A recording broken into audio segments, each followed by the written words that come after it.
Muito bem, senhoras e senhores, estou aqui de volta, Luiz Fernando, para a gente dar sequência sobre como realizar a tributação em renda variável. E a gente vai dar sequência falando sobre Bolsa de Valores, a B3, mercado nacional. Tá? Por que eu gosto de dizer isso? Porque existem vários mercados e cada um tem uma regra. E isso é importante você entender. Tá? O imposto de renda ele é individualista. Então, assim, para cada fato tem regras específicas. Tem que tomar muito cuidado com relação a isso. E nós falávamos no início da nossa conversa sobre a tributação em Bolsa de Valores. Quando nós falamos aqui no mercado nacional, nós temos que entender que para fins tributários, nós temos duas situações. Assim como eu comentei com vocês que eu, investidor, tenho duas obrigações para cumprir com o imposto de renda, que é apuração e pagamento mensal, quando eu tenho lucro, ou apuração mensal e o encontrar o efetivo prejuízo para poder compensar em ganhos futuros e entregar a declaração de imposto de renda dessas percas e a própria entrega da declaração. Então são essas duas obrigações: pagamento e apuração mensal, declaração anual. E aprofundando um pouquinho mais, eu preciso entender onde eu estou, qual ativo eu estou trabalhando e qual é a minha estratégia. Eu vou explicar por quê. Porque para fins tributários nós temos duas modalidades. A modalidade Day Trade e a modalidade Swing Trade. São situações diferentes, com regras diferentes, características diferentes. Obviamente que nós já conhecemos que o Day Trade é aquele que eu abro posição e fecho posição no mesmo dia e com a mesma intermediadora. Isso é considerado Day Trade. O Day Trade, eu tenho a alíquota, a taxa percentual, o imposto que eu vou pagar de 20% sobre o meu lucro. Então vamos lá, o Day Trade eu vou pagar 20%. Fernando, eu posso operar o quê para pagar 20%? Qualquer ativo, tá? Então, mercado à vista, mercado futuro, mercado de opções, mercado a termo, independentemente de qual ativo, mas se eu abro posição e fecho no mesmo dia, é considerado um Day Trade. Então, abro posição e fecho posição no mesmo dia com a mesma intermediadora é considerado um Day Trade. Nesse momento eu pago 20%. Luiz Fernando, eu posso compensar prejuízo do mercado futuro com o mercado à vista no Day Trade? Pode. Luiz Fernando, eu posso compensar o imposto de renda retido na fonte do mercado futuro com o mercado à vista? Pode. Por quê? Porque a modalidade, elas se conversam. Tá? Então eu vou fazer a apuração no mês de Day Trade. Então, eu fiz Day Trade em ações, fiz Day Trade em opções, fiz Day Trade de mercado futuro, tive lucro num, tive prejuízo no outro, tive lucro no outro. Na somatória, nos cálculos matemáticos, o meu resultado é esse: positivo ou negativo. A segunda modalidade é o Swing Trade. O Swing Trade, ele tem como principal característica a abertura de posição, mas não se encerra no mesmo dia, ficando posicionado 24 horas ou por mais tempo. No Swing Trade se enquadra os Buy and Hold, os Position Trade, e que independentemente do ativo, fica posicionado por mais tempo. Isso é considerado Swing Trade. A alíquota de Swing Trade, 15% de imposto de renda. Posso compensar prejuízo em ativos no Swing Trade? Posso. Então o Swing Trade conversa com o Swing Trade. Luiz Fernando, se o Day Trade eu vou pagar 20% e no Swing Trade eu vou pagar 15%, tem uma diferença de 5%. Exatamente essa diferença de 5% já nos demonstra o porquê que eu não posso confrontar ativos ou operações de Day Trade com Swing Trade, porque a tributação é diferente. Day Trade fala com Day Trade, Swing Trade fala com Swing Trade. Beleza? Compensação de prejuízo para Day Trade e compensação de Swing Trade com Swing Trade. Luiz Fernando, existe também um benefício chamado isenção, que é aquela que se eu vender até 20 mil reais. O Day Trade tem isenção? O Day Trade não tem isenção. Mesmo mercado de ações? Mesmo mercado de ações. O Day Trade não tem isenção. Ok. E quando se dá a isenção de 20 mil? Então, a isenção de 20 mil, ele é um benefício fiscal, assim como a compensação de prejuízo, que tem condições para poder ser usado. Qual é a condição para que eu possa gozar do benefício da isenção? Se eu vendo, tá? Venda até 20 mil no mês em ações no Swing Trade. Então, nesse momento, entendo por que o Day Trade não tem, somente no Swing Trade. Vendi até 20 mil, estou isento de pagar o imposto de renda, ok? pagar. Declarar, nós vamos declarar sempre. Mas por enquanto nós só estamos ali em pagamento. Então vamos lá, pessoal. Duas modalidades: Day Trade e Swing Trade. Day Trade 20%, Swing Trade 15%. Compensação de prejuízo somente por modalidades. E para o mercado de ações do Swing Trade, eu ainda tenho a isenção, um benefício fiscal condicionado. Então, para que eu possa gozar desse benefício, eu tenho que me enquadrar no Swing Trade, no mercado de ações, e só posso vender até 20 mil. Mas, Fernando, e se eu vender 21.100? Tá? Aqui nós chamamos de chamar que é tudo ou nada. Então, se eu me enquadro, se eu vendo até 20 mil, eu estou isento. Se eu vender 21.100, eu já não enquadro mais. Ou seja, pago pelos 21.100. Ok? Então, é tudo ou nada. Ou estou dentro da isenção ou não estou dentro da isenção. Feito isso, eu tenho que fazer esse trabalho mensalmente para encontrar o meu lucro, o lucro tributado para o Day Trade, o lucro tributado para o Swing Trade, o lucro isento para o mercado de ações. E eu faço isso de janeiro a dezembro. Para o lucro tributado, eu vou gerar a guia de recolhimento da Receita Federal, a DARF, código 6015. Eu posso gerar dentro do Cicalc, que é um programa da Receita Federação de cálculo e recálculo de impostos, informando meu CPF, o código, o meu telefone e o valor do imposto a ser calculado. Tá? Então eu faço isso. Por que de janeiro a dezembro, Fernando?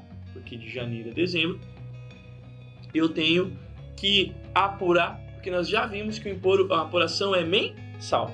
Tem outros fatores que envolvem, tá? BDR, por exemplo. BDR, eu posso fazer tanto Day Trade como Swing Trade, tributação mesmo, mas se eu receber dividendo de BDR, ele é tributado. O direito de subscrição, se eu vender o direito de subscrição, também é tributado e não entra na isenção. E tem um outro fator chamado fundo imobiliário. Fundo imobiliário, por isso que eu gosto de dizer, pessoal, que nós temos que ter muita atenção com o imposto de renda, porque são detalhes que fazem a diferença. Olha como pode confundir vocês. Day Trade, 20%. Swing Trade, 15%. Beleza. Fundo imobiliário, e agora? 20%. No Day Trade? Não, sempre. Olha como é que às vezes pode confundir. Então, Day Trade, 20%, Swing Trade 15%, fundo imobiliário, vou pagar sempre 20% na comercialização das cotas, mesmo se eu faço Day Trade. Por quê? Porque é uma regra, tem a tributação específica para fundos imobiliários. Então, se eu faço Day Trade em cotas de fundo imobiliário, 20%, se eu tiver ganho. Se eu faço, se eu fico posicionado mais de um dia na comercialização de cotas do fundo imobiliário, 20% também. Tem isenção? Não tem isenção. Ok? Fundo imobiliário compensa com Day Trade? Não. Fundo imobiliário compensa com Swing Trade? Não. Fundo imobiliário compensa com fundo imobiliário? Sim. Ok? Então nós já entendemos aqui algumas particularidades que é de suma importância para que eu possa fazer o trabalho de apuração. E além disso, são fatores que eu preciso controlar mensalmente que nem está envolto efetivamente ao imposto pago. Por exemplo, os prejuízos que eu tiver mensalmente, eles são cumulativos, ou seja, todo mês que eu tiver prejuízo eu vou acumulando para que depois eu possa compensar em ganhos. O imposto de renda retido na fonte, ele também vai acumulando. E aqui tem um fato importante, que se eu perder o ano inteiro, eu vou ter um acúmulo de imposto de renda retido na fonte, porque em algum momento eu vou ter um imposto de renda retido na fonte. Mas se eu não utilizar o imposto de renda retido na fonte dentro do ano, eu tenho dois fatores. O primeiro, se for Day Trade, somente restitui esse valor em processo administrativo. No Swing Trade, o imposto de renda retido na fonte, e assim como o fundo imobiliário, eu consigo restituir lá no programa da Receita Federal, lá quando eu for entregar a declaração e cumprir com a minha segunda obrigação. Bom, feito esse trabalho, eu vou lá para a declaração do imposto de renda. Como é que eu vou declarar as apurações, os meus resultados no programa da Receita Federal? Bom, primeiro, tá? Mês a mês, e eu vou identificando ali. Vamos pensar assim: janeiro, prejuízo, renda variável. Se for Day Trade, tem um campo de Day Trade. Aí tem janeiro lá, então, campo de Day Trade. Perdi R$1.000 no mercado futuro. Então eu vou lá em janeiro, day trade, mercado futuro, índice ou dólar, separado, tá? Ele leva separado e eu vou colocar um menos na frente. Prejuízo no mercado à vista no swing trade, no mês de janeiro. Eu vou lá, renda variável, janeiro, e eu vou informar no campo de swing trade, no mercado à vista, o prejuízo que eu tive. Beleza? Fevereiro, tive lucro. Bom, supondo que esse lucro já compensei o prejuízo de janeiro, mesmo assim fiquei no positivo e vou pagar o imposto, certo? Eu tenho dois cenários. O imposto pode ser devido, que é aquele imposto tributado, ou o imposto pode ser isento se eu contemplar a isenção de 20 mil. Combinado? Combinado. Entendido? Muito bem. Então, onde eu lanço esses dois cenários? Se o imposto é tributado, renda variável no mês de fevereiro, eu vou informar o meu ganho, automaticamente ele já vai abater o prejuízo de janeiro e eu vou informar ali o imposto pago. Se o lucro for isento, não é na ficha de renda variável, pego esse valor isento, o lucro isento, ficha de rendimentos isentos e não tributáveis, e eu vou informar o montante de lucro isento que eu tive. Só que lá na ficha de renda variável, você pode ir somando, tá? Eu posso somar o ano inteiro e fazer um único lançamento. Não precisa separar por mês. Na renda variável, tem que ser mensal. Beleza? Muito bem, senhoras e senhores. E por último, e as ações que eu fiquei em carteira? Porque também pode acontecer que eu só vou comprando, faço buy and hold, eu só estou comprando ativos. Aí a apuração mensal, ele tem um outro critério. Qual é o primeiro critério? Apurar o custo médio, tá? Por que o custo médio? Porque eu posso comprar uma ação em janeiro, a mesma ação em fevereiro, em março, ou seja, eu vou montando minha carteira. E toda vez que eu compro o mesmo ativo, eu tenho que apurar o custo médio, porque o meu custo não é mais o da primeira entrada nem o da última entrada.